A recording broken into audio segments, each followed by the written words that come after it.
guys, I'm Kira, this is Fangirl Flails, and today we are flailing about Glee. Dear Glee, thank you for being there when I needed you. You made high school bearable. In fact, for a while there, you were the only thing making life bearable. Yes, you're far from perfect, but aren't we all? Wasn't that the point? To be accepted for our faults? Yes, sometimes your faults were large and very difficult to accept, but we all put up with it because god damn it, you were what we needed. Thank you, Glee, for giving me Rachel Berry.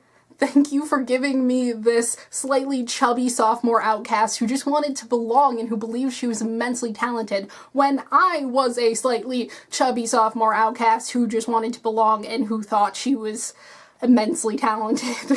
So thank you for giving me her when I needed her the most. Thank you for writing her so realistically in this vastly unrealistic show. Thank you for showing her failing and getting back up time after time. Thank you for showing her succeed and making friends and living her dream despite all of her faults and failures. Thank you, Glee, for giving me Santana Lopez, a character who started off being defined by her escapades with men, but who ended up being in such a healthy relationship and accepting herself as a lesbian and being married to her true love. Thank you for giving me Brittany S. Pierce, who is so smart and funny and confident and so sure of herself and what she wants. Also, thank you for making me realize that biphobia is this huge, real, scary thing by, you know, perpetuating it a little, I guess. Thank you for giving me Quinn Fabray and letting me keep her in my heart despite you guys messing up her characterization and plot lines time and time again. But also thank you for letting her succeed and not vilifying her. Thank you for letting her explore her sexuality even if it wasn't with Rachel Berry. But also thank you for all of the mentions of Fabberry in the show, even if it was obvious fandom pandering. It was still kind of nice. Thank you for giving me Kurt Hummel, whose influence on me I can't even put into words. So instead, thank you for Chris Colfer, who has done everything I have ever wanted to do in my life and has become this unlikely but strong role model for me and so many others. Kurt Hummel and Chris Colfer are two completely different people, but they both impact me so much in ways that I can't even begin to describe. Thank you for giving me Puck and his beautiful character development and the possibility of him becoming Blaine's stepfather. Thank you for Mercedes, the actual queen of my life, for her insistence that she is not just there to belt a final note. Thank you for showing us that sex with your high school sweetheart can be great and amazing, but also that it's not necessary. Thank you for giving us this self-confident character who is also waiting until marriage.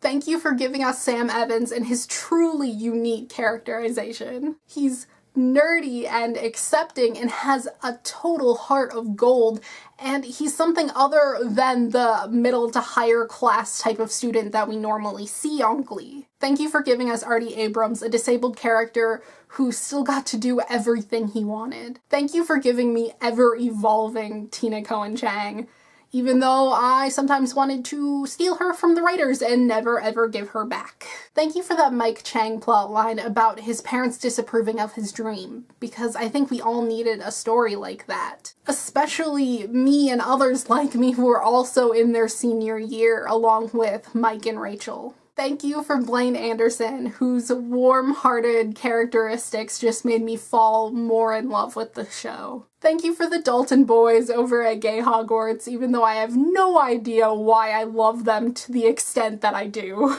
Thank you for making Kitty Wilde her own character and not just Quinn Fabray 2.0. Thank you for letting her be snarky and loving and the voice of reason. Thank you for Roderick Meeks, Jane Howard, and Spencer Porter, who were such a gift in this last season and such a breath of fresh air. Thank you for making Mason and Madison their own characters and letting them grow in the short time that we had them. I never thought I would be saying this, but thank you for Dave Karofsky. Thank you for exploring all the different ways it feels to be closeted And thank you for giving him character development and showing us that people can change even in the most dramatic ways. And I saved Finn for last because I knew I was going to tear up. Thank you for giving us this strong, confident, moral compass of a man. He's like this tree in my heart that's sturdy and not going anywhere anytime soon. He was the heart and soul, even though I thought his hero complex could get a bit much. Thank you for introducing us and letting us know Corey. Corey is one of, if not the biggest gift the show has ever given me.